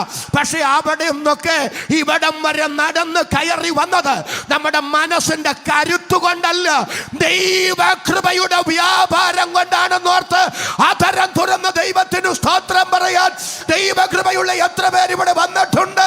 അവരുടെ കരവും ശബ്ദവും ഉയർത്തി ദൈവത്തിന് സ്തോത്രം ചെയ്യാം. ഞാനൊരു ആത്മീക മർമ്മം അവിടെ പറയാം. ഇതാ ദൈവത്തിൻ്റെ സഭ. നിത്യത എന്ന തുറമുഖത്തെ ലക്ഷ്യമാക്കി ലോക വാരിധിയിലൂടെ ഈ പടക് മുന്നോട്ട് പോയിക്കൊണ്ടിരിക്കുക.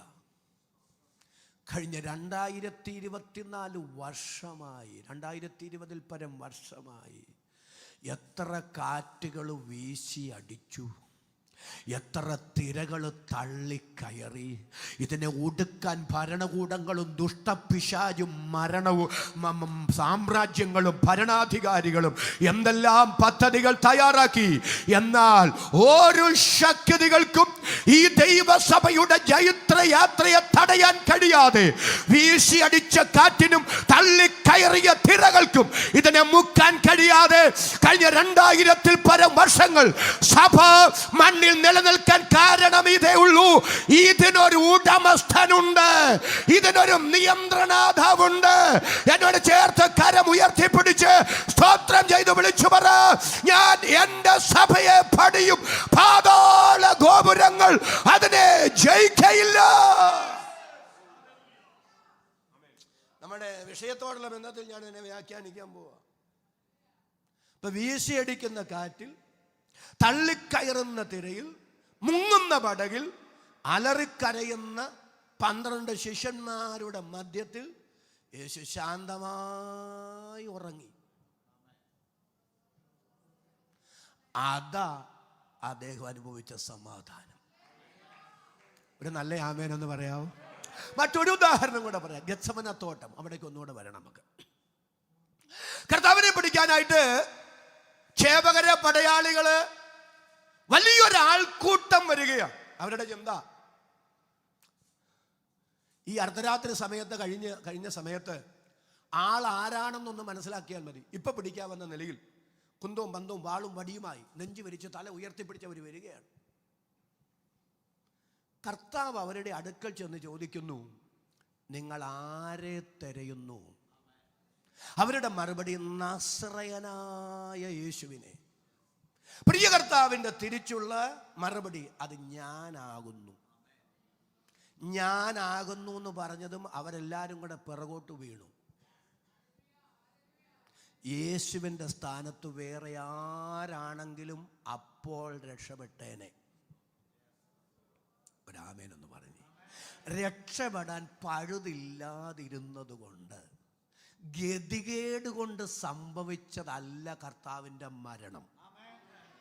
രക്ഷപ്പെടാൻ അവസരമുണ്ടായിരുന്നിട്ടും ബോധപൂർവം രക്ഷപ്പെടാതെ ഇന്നാ എന്നെ പിടിച്ചോളാൻ പറഞ്ഞ് അങ്ങോട്ട് ഏൽപ്പിച്ചു കൊടുത്തതാണ്.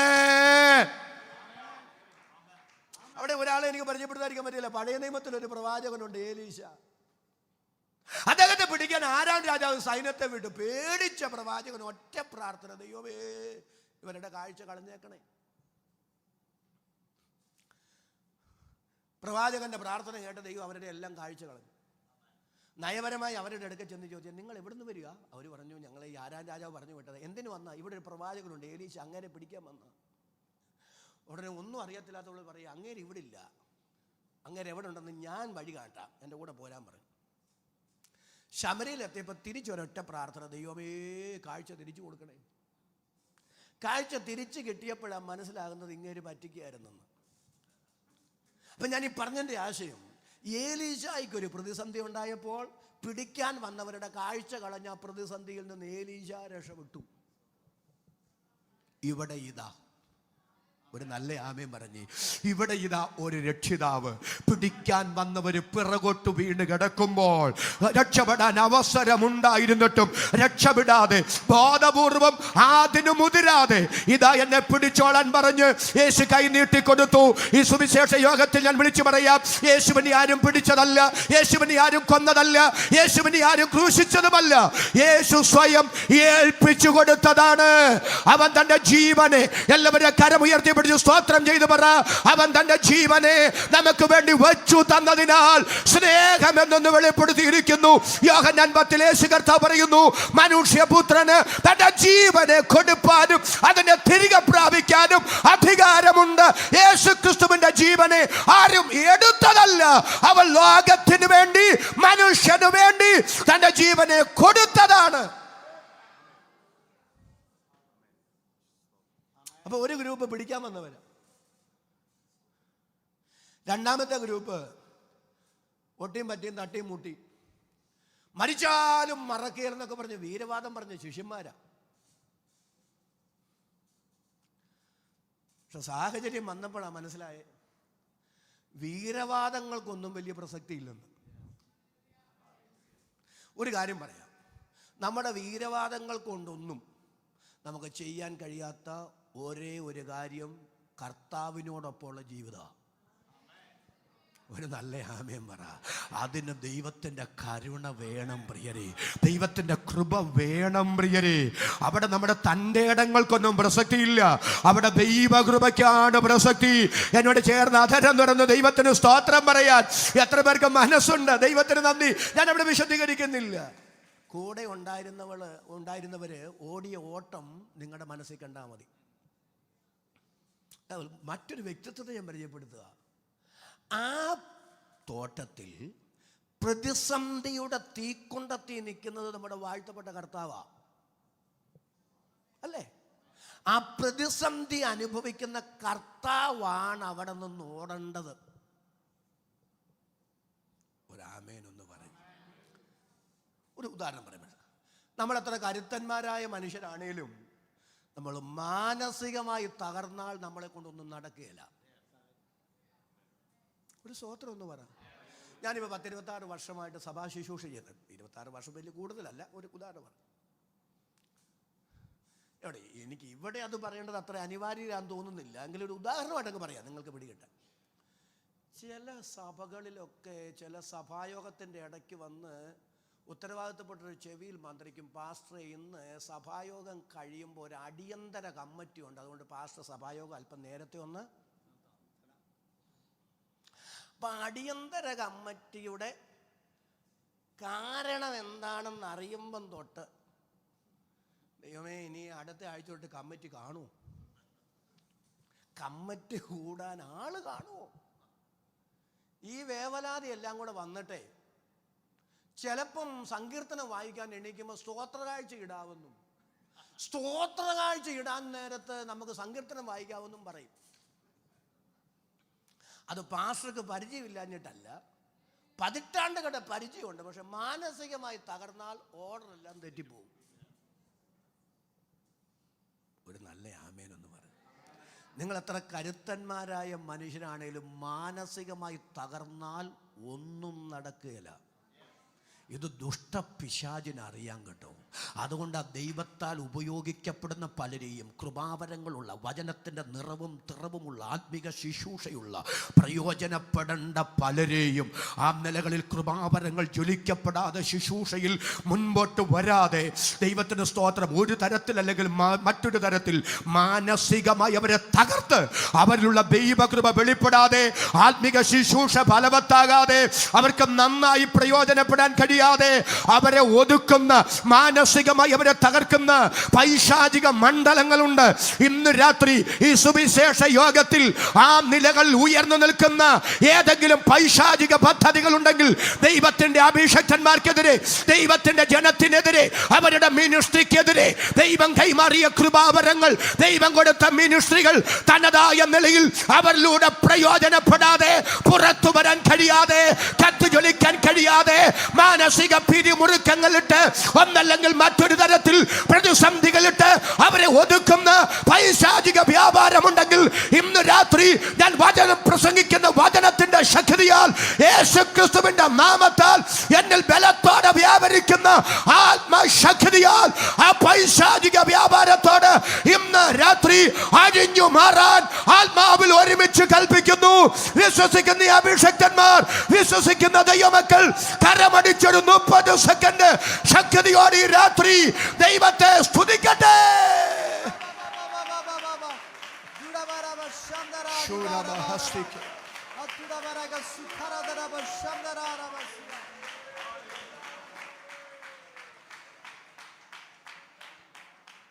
മാനസികമായി നമ്മൾ തകർന്നാൽ നമ്മളെ കൊണ്ടൊന്നും നടക്കുകയില്ല.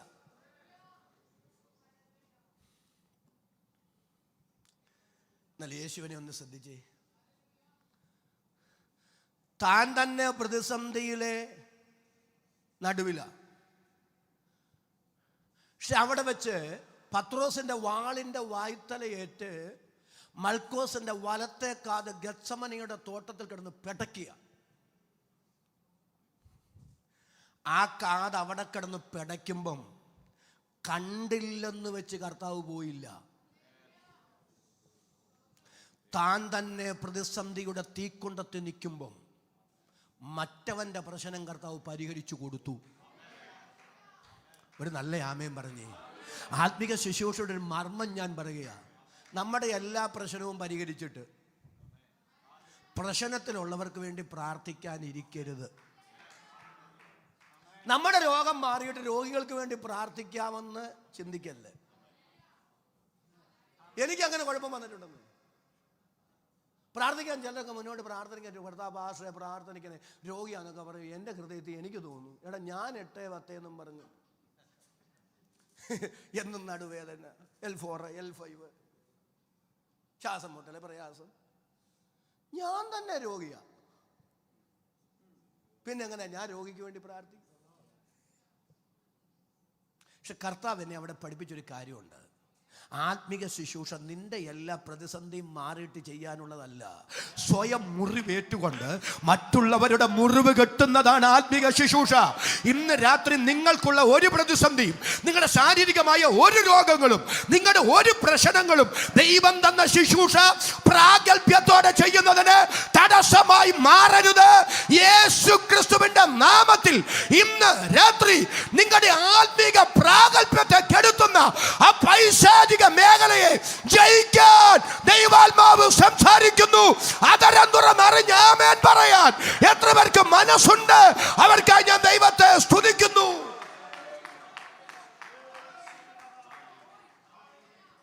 വിനയത്തോടെ എൻ്റെ ദൈവമക്കളോട് ഞാൻ പറയുന്നു, ദൈവം പ്രയോജനപ്പെടുത്തുന്ന ആരെയും വിമർശിക്കരുത് കേട്ടോ. കർത്താവ് പ്രതിസന്ധിയിൽ നിന്ന് രക്ഷപ്പെട്ടില്ല, പക്ഷേ മൽക്കോസിന്റെ പ്രതിസന്ധി പരിഹരിച്ചു. ക്രൂശിൽ കിടക്കുമ്പം നീ ദൈവപുത്രനാണെങ്കിൽ ഇറങ്ങി വാ. അപ്പൊ ദൈവപുത്രനാണെങ്കിൽ അവരുടെ ചിന്ത ഒരു പ്രശ്നവും ഉണ്ടാവില്ല. ഇനി എന്തോ പ്രശ്നം ഉണ്ടായാലും നോടിയിട കൊണ്ട് ഇറങ്ങി വരണം. അല്ലേ? നമ്മളും ഏകദേശം ആത്മീയതയുടെ മാനദണ്ഡമായിട്ട് അതൊക്കെയാണ് ചിത്രീകരിക്കുന്നത്. ആർക്കെങ്കിലും എന്തെങ്കിലും കുഴപ്പം വന്നാൽ നമ്മൾ എന്തോ ഉണ്ട് ഒരാമേനൊന്ന് പറ. ഇനി അവരുടെ ജീവിതത്തിൽ എന്തെങ്കിലും കുഴപ്പമില്ലെങ്കിലും അവരുടെ 3 തലമുറയുടെ മുമ്പ് ജീവിച്ചവരുടെ അസ്ഥി മാന്തിയെടുത്ത് നമ്മൾ പറയാം അവരുടെ ഇന്നാരുടെ ഇന്നത് ചെയ്തു.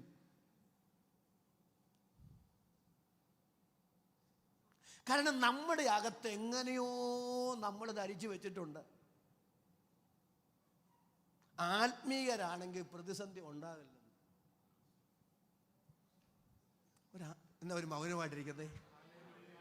അങ്ങനെയൊക്കെ വിമർശിച്ചിട്ടുണ്ടെങ്കിൽ ഇന്ന് രാത്രി കർത്താവിനോട് ക്ഷമ പറഞ്ഞിട്ടേ പോകാവൂ. ചിലരൊക്കെ കർത്താവിനെ ഉപയോഗിക്കപ്പെടുമ്പോൾ നമ്മൾ വിമർശിക്കും, അങ്ങനെ 8-10 നടക്കുന്നത്, അവൻ ആ സൗഖ്യമാക്കാൻ നടക്കുന്നത്. ഒരു നല്ല ആമേനെന്ന് പറഞ്ഞു. അവന് ദേഹം മുഴുവൻ പാടാ. ഒന്ന് സ്വോത്രം പറ. അങ്ങേരാ മറ്റുള്ളവരെ സൗഖ്യമാക്കാൻ? നോ, പറയരുതത്. ഒന്ന് സ്വോത്രം ചെയ്ത് പറഞ്ഞു. അവർ പ്രതിസന്ധിയിലായിരിക്കുമ്പോൾ തന്നെ, അവരുടെ പ്രശ്നത്തിന് പരിഹാരം കൊടുക്കാതെ തന്നെ അവരെ കൊണ്ട് 1000ങ്ങളുടെ പ്രശ്നം പരിഹരിപ്പിക്കാനാ ദൈവത്തിന്റെ പദ്ധതി. അതും ആത്മിക ശുശ്രൂഷയുടെ ഒരു ഭാഗമാണ്. ആ ദൈവ പദ്ധതിയെ ചോദ്യം ചെയ്യാൻ നമുക്ക് അനുവാദമില്ല. എന്നോട് ചേർന്ന് ആമേൻ പറയാൻ എത്ര പേർക്ക് രാത്രി മനസ്സുണ്ട്? അവർക്കായി ഞാൻ ദൈവത്തെ സ്തുതിക്കുന്നു. യേശുവിൻ നാമത്തിൽ ചില സങ്കുചിത മനോഭാവങ്ങളുടെ തടവറയ്ക്കകത്ത് നിന്ന് ദൈവം നമ്മെ പുറത്തു കൊണ്ടുവരട്ടെ.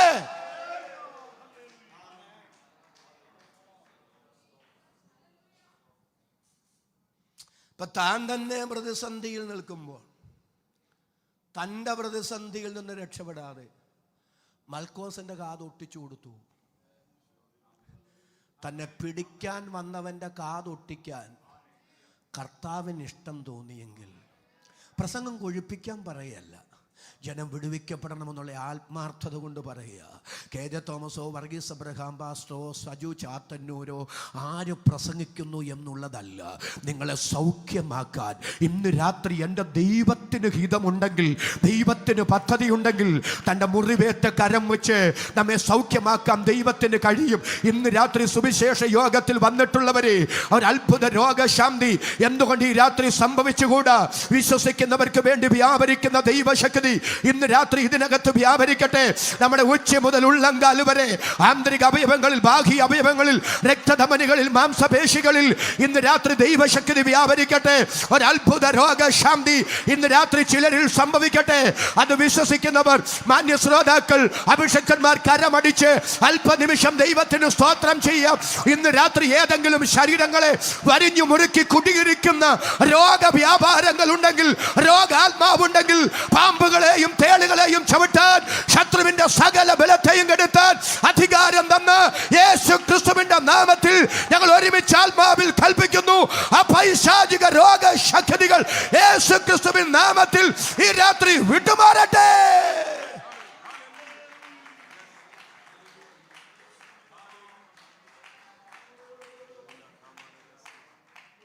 അപ്പൊ പ്രതിസന്ധിയിലും മൽക്കോസിന്റെ കാതൊട്ടിക്കാൻ കർത്താവിന് കഴിഞ്ഞത്. രാമേനൊന്ന് പറ. പുറമേയുള്ള പ്രതിസന്ധി ഒന്നും തൻ്റെ മനസ്സിനെ ബാധിച്ചിട്ടില്ല. അതാണ് യേശു അനുഭവിച്ച സമാധാനം. എത്ര പേർക്ക് ആധാരം തുറന്നൊന്ന് സ്തോത്രം ചെയ്യാൻ കഴിയും? അതാണ് പ്രിയ കർത്താവ് അനുഭവിച്ച സമാധാനം. എന്റെ സമാധാനം ഞാൻ നിങ്ങൾക്ക് തന്നേച്ചു പോകുന്നു.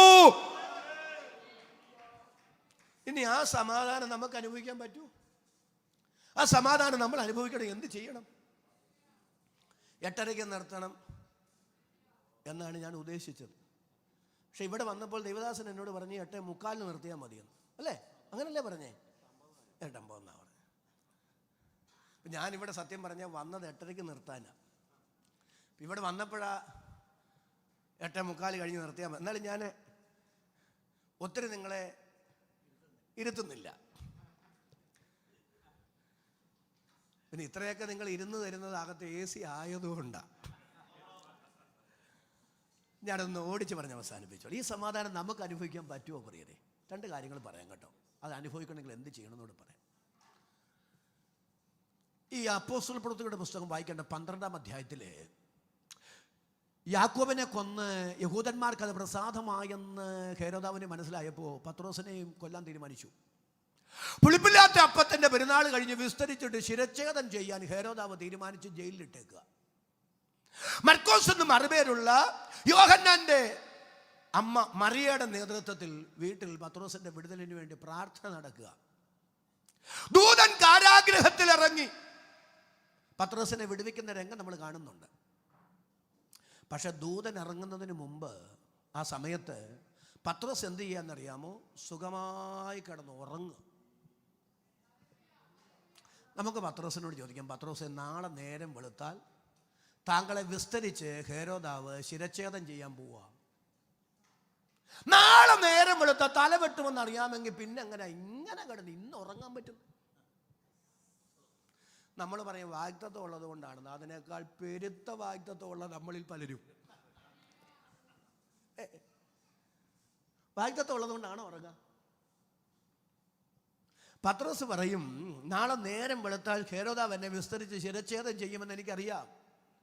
പക്ഷെ അതറിഞ്ഞുകൊണ്ട് ഞാൻ ഇവിടെ കിടന്ന് ഉറങ്ങാനൊരു കാരണമുണ്ട്. എനിക്കെന്നല്ല, ലോകത്തിൽ ആർക്കും അങ്ങനെ ഉറങ്ങാൻ പറ്റില്ലെന്നേ. പക്ഷെ ഞാൻ ഉറങ്ങാനൊരു കാരണമുണ്ട്. കൊല്ലപ്പെടുന്നതിൻ്റെ തലേ രാത്രി ഗത്സമന തോട്ടത്തിൽ എൻ്റെ നാഥൻ അനുഭവിച്ച സമാധാനം ഞാൻ പോലും അറിയാതെ ഈ ജയിലറയിൽ എൻ്റെ മേലൊരു പെരുമഴ പോലെ ഇറങ്ങി വന്നിട്ടുണ്ട്. ആ ദൈവിക സമാധാനമാ ഞാൻ ഇതിൻ്റെ അകത്ത് ഇങ്ങനെ കിടന്നുറങ്ങാൻ കാരണം. അതേ സഹോദരങ്ങളെ, ആ ദൈവിക സമാധാനം ഒരു അത്ഭുതമാ. പ്രതിസന്ധിയിൽ നാം അകപ്പെടുമ്പോൾ നാം പോലും അറിയാതെ നമ്മുടെ മേൽ ഇറങ്ങി വരുന്ന അതുല്യ അനുഗ്രഹത്തിന്റെ പേരാണ് ദൈവിക സമാധാനം. അത് അനുഭവിച്ചിട്ടുള്ളവരുടെ കരം ഞാനൊന്ന് കാണട്ടെ. ആ കരവ് ശബ്ദമുയർത്തി ദൈവത്തിന് നന്ദി പറയാ. ചില പ്രതിസന്ധികളെയൊക്കെ മറികടന്ന് മുന്നോട്ട് വന്ന് പിറകോട്ട് ഇറങ്ങി തിരിഞ്ഞ് ചിന്തിക്കുമ്പോഴാ ദൈവമേ എങ്ങനെ അന്ന് പിടിച്ചു നിന്നു. ഒരാമേനൊന്ന് പറ. അന്ന് എങ്ങനെ പിടിച്ചു നിന്നു, അതിനെ ഞാൻ എങ്ങനെ ഓവർകം ചെയ്തു? ഒറ്റ മറുപടിയേ ഉള്ളൂ, ദൈവിക സമാധാനം. ആ പ്രതിസന്ധിയുടെ നടുവിൽ പിടിച്ചു നിർത്തിയ, ആ പ്രതിസന്ധിയുടെ നടുവിൽ കരുത്തു തന്ന, അതിനെ അതിജീവിക്കാൻ കഴിഞ്ഞ ദൈവിക സമാധാനത്തിന് ഇന്ന് രാത്രി സ്തോത്രം. ആ ദൈവിക സമാധാനം തന്നതിന് ഇന്ന് രാത്രി ദൈവത്തിന് നന്ദി എന്ന് പറയാൻ എത്ര പേർക്ക് ഈ രാത്രി മനസ്സുണ്ട്? അവർക്കായി ഞാൻ ദൈവത്തെ സ്തുതിക്കുന്നു. അതെ, അതുല്യമായ ആ ദൈവിക അനുഗ്രഹമാണ് ദൈവിക സമാധാനം. ഫിലിപ്പിയ ലേഖനത്തിൽ പൗലോസ് അതുകൊണ്ടാണ് പറയുന്നത്, ഒന്നിനെ കുറിച്ചും നിങ്ങളുടെ ആവശ്യങ്ങൾ സ്തോത്രത്തോടുകൂടെ എന്നാൽ സകല ബുദ്ധിയെയും കവിയുന്ന ദൈവിക സമാധാനം. ഒരാമേനെന്ന് പറഞ്ഞു. സകല ബുദ്ധിയെയും കവിയുന്ന ദൈവിക സമാധാനം. എനിക്കത് പറയണമെന്ന് ആഗ്രഹമുണ്ട്. പക്ഷെ അങ്ങനെ പറയാൻ പോയാലേ പറഞ്ഞു അങ്ങ് പോകും. അതുകൊണ്ട് എനിക്ക് കണ്ണൂർ പോകണം, എൻ്റെ ട്രെയിനും പോകും.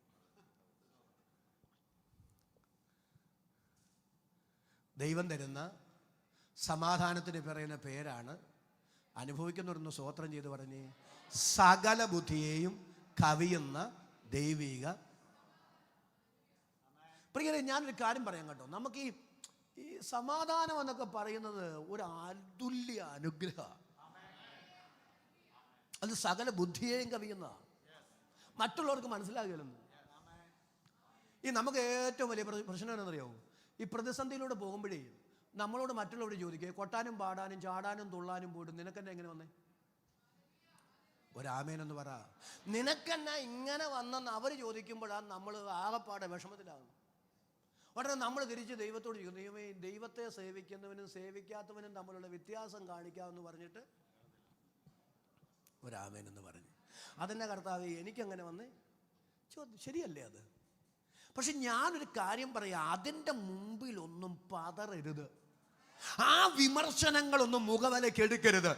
എന്തുകൊണ്ടെടുക്കരുത്? അവന് ദൈവത്തെക്കുറിച്ചുള്ള കാഴ്ചപ്പാട് വികലമാണ്.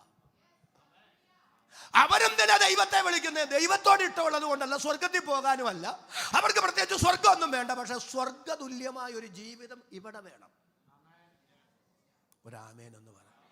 പലർക്കും ദൈവത്തെ വേണ്ടത് ഇവിടെ സ്വർഗത്തിൽ ജീവിക്കുന്നത് പോലൊരു ജീവിതം നയിക്കാനാ. സുഖലോലുപമായൊരു ജീവിതത്തിനും അവരുടെ എല്ലാറ്റിൻ്റെ സുരക്ഷിതത്വം ദൈവമാണെന്നും ആ ദൈവത്തെ പ്രസാദിപ്പിച്ചാൽ മാത്രമേ പലതിനും നിലനിൽപ്പുള്ളൂ എന്നും ദൈവത്തെ തെറ്റി അവർ ദൈവത്തെക്കുറിച്ചുള്ള വികലമായ കാഴ്ചപ്പാടിൽ ഇവിടെ സുഖലോലുപമായ ഒരു ജീവിതം നയിക്കാൻ ദൈവത്തെ ഒറ്റമൂലിയായി കാണുമ്പോൾ കൃപ ലഭിച്ചവർ അകക്കണ്ണ് തുറന്നവർ തിരിച്ചറിയണം, ഇവിടെ സുഖലോലുപമായ ഒരു ജീവിതം നയിക്കാനുള്ള ഒറ്റമൂലി അല്ല ദൈവം. നമുക്ക് നമ്മുടെ കർത്താവ് നിത്യതയിലെത്താനുള്ള ഏകമാർഗമാണ്. മറ്റൊരുത്തനിലും രക്ഷയില്ല. അതരം തുറന്നൊന്ന് സ്തോത്രം ചെയ്തു പറ. മറ്റൊരുത്തനിലും രക്ഷയില്ല. നാം രക്ഷിക്കപ്പെടുവാൻ ആകാശത്തിന്റെ കീഴിൽ മനുഷ്യരുടെ ഇടയിൽ രക്ഷയ്ക്കായി നൽകപ്പെട്ട ഏകനാമം അത് യേശുക്രിസ്തുവാണ്. അതുകൊണ്ട് സുഖലോലുപമായ ഒരു ജീവിതം നയിക്കാനോ ഒരു പ്രശ്നവും ഇല്ലാതെ ഭൂമിയിൽ എങ്ങനെങ്കിലും കഴിഞ്ഞു പോകാനും അല്ല നമ്മൾ കർത്താവിനെ സ്വീകരിച്ചതും സേവിക്കുന്നതും. ഒരാമേനെന്ന് പറ. യേശുവിലൂടെ മാത്രമേ നിത്യതയിലേക്കുള്ള പ്രവേശനമുള്ളൂ എന്ന ഉത്തമ ബോധ്യവും ആ തിരിച്ചറിവുമാണ് ഈ കർത്താവിനെ സേവിക്കാൻ നമ്മെ പ്രേരിപ്പിക്കുന്ന പ്രേരക ശക്തി. അത് മാത്രമായിരിക്കണമെന്ന് അധരം തുറന്ന് സ്തോത്രം ചെയ്ത് പ്രാർത്ഥിക്കുന്ന എത്ര പേര് ഇവിടെയുണ്ട്? ആ ദൈവിക വെളിപ്പാടില്ലാത്തവനാ ഒന്ന് സ്തോത്രം പറഞ്ഞു. ആ ദൈവിക വെളിപ്പാടില്ലാത്തവനാ ചോദിക്കുന്നത്, അതെന്നാ കർത്താവിനെ സേവിക്കാൻ പോയിട്ട് നിനക്ക് എങ്ങനെ വന്നെന്ന്. അപ്പൊ അവന്റെ ചിന്ത കർത്താവിനെ സേവിക്കാൻ ഇറങ്ങിപ്പോയാൽ പിന്നെ ഒരു കുഴപ്പമോ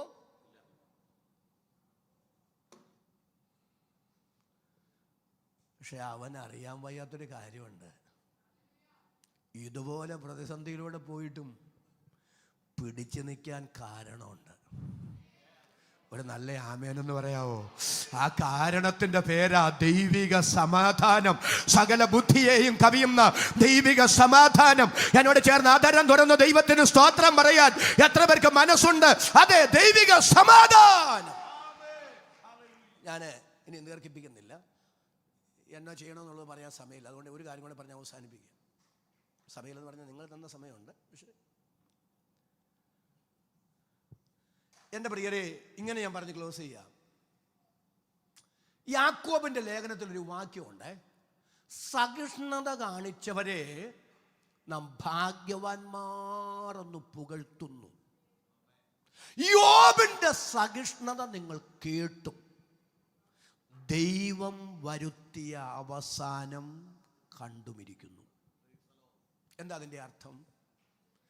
പ്രതിസന്ധി ഇല്ലാത്തൊരു ജീവിതം ഭക്തനില്ല. ഒരാമേനൊന്ന് പറയാവോ? പ്രതിസന്ധിയുണ്ട്, പ്രശ്നങ്ങളുണ്ട്, അതില്ല എന്ന് ചിന്തിക്കരുത്. പക്ഷേ പ്രശ്നങ്ങൾക്ക് പരിഹാരവുമുണ്ട്. ഒരു നല്ല ആമേനെന്ന് പറയാമോ? സഹിഷ്ണുത കാണിച്ചവരെ നാം ഭാഗ്യവാന്മാരെന്ന് പുകഴ്ത്തുന്നു. യോബിന്റെ സഹിഷ്ണുത നിങ്ങൾ കേട്ടു. അടുത്തത് ആദരം തുറന്ന് പറഞ്ഞ്, ദൈവം വരുത്തിയ അവസാനം കണ്ടുമിരിക്കുന്നു. അപ്പൊ പ്രതിസന്ധിയുണ്ട്, പ്രതിസന്ധിക്ക് പരിഹാരവുമുണ്ട്. ആദരം തുറന്ന് കരം ഉയർത്തിപ്പിടിച്ച് സ്തോത്രം ചെയ്തു പറ, പ്രതിസന്ധിയുണ്ട്, പ്രതിസന്ധിക്ക് പരിഹാരവുമുണ്ട്.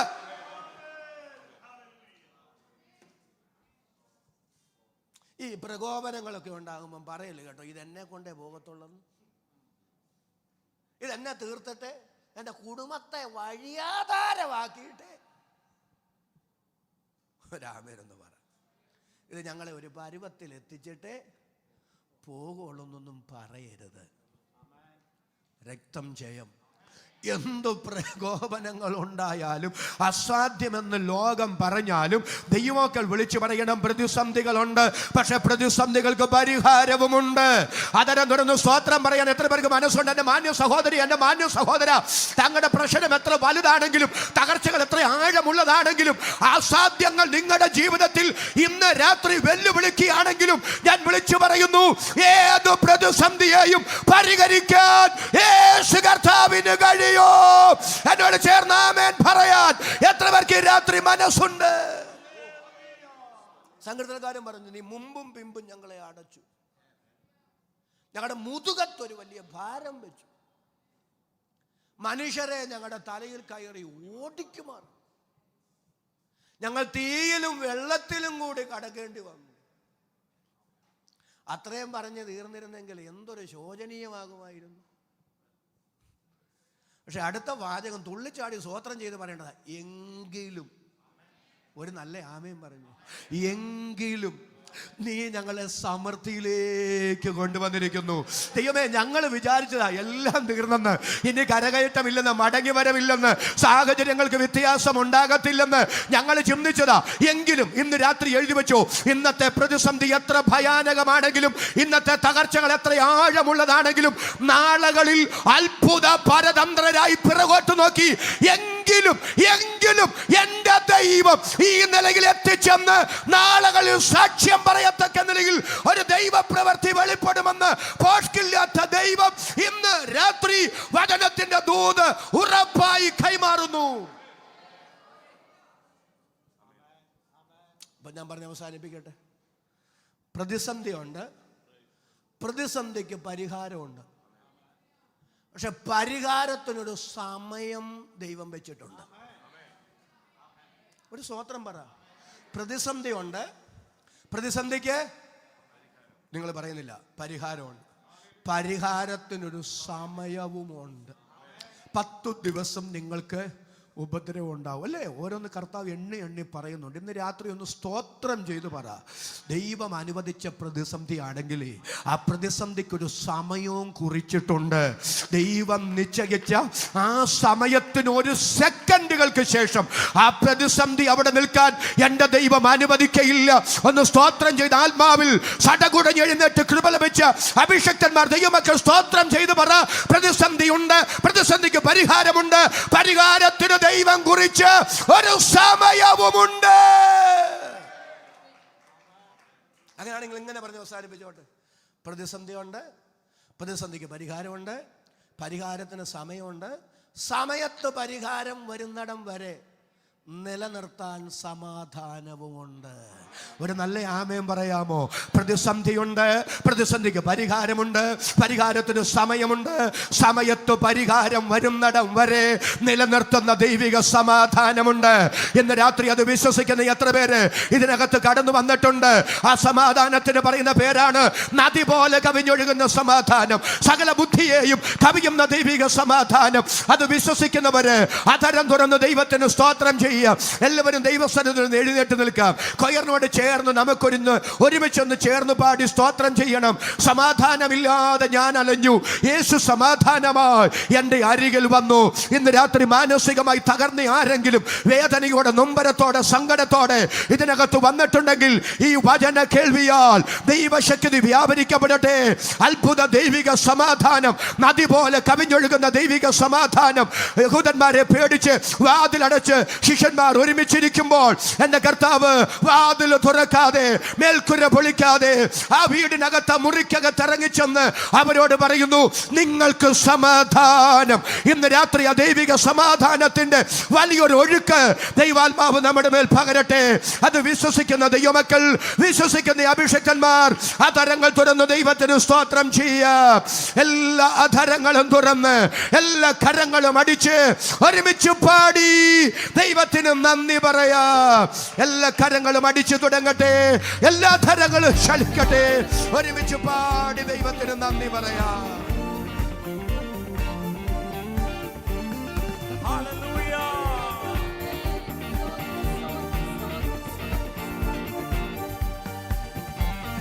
സമാധാനമില്ലാതെ ഞാൻ അലഞ്ഞു, യേശു സമാധാനമാ എന്റെ അരികിൽ വന്നു.